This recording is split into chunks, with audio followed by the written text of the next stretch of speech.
To do a blanket stitch, bring your thread up through the back of your work, and then you're going to go from this hole 1 stitch length forward and then up, so at a diagonal right here. But leave a loop and don't pull it all the way through, and then from this hole down back to your line, you'll bring your needle up from the back, and then what that's going to do is catch that loop there and make kind of an L shape for your first stitch. And then you're going to continue, so from here, go up to making that diagonal again.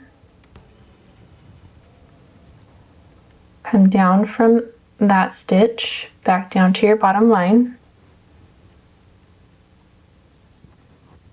and through this loop to catch that. This is a stitch that I like to use usually on appliques. So if this were an applique, this would be my fabric up here, and this would be the edge of my fabric. So this part right here would be what's actually stitching down the edge of my fabric applique, and this would be kind of just on running along the edge of it. And it kind of just adds a little something extra, nice little decorative border. And you can also do this stitch on a edge of a blanket, which is why it is called the blanket stitch.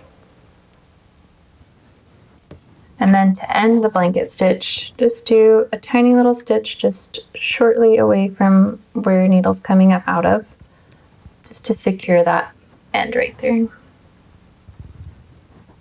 And that is how you do a blanket stitch.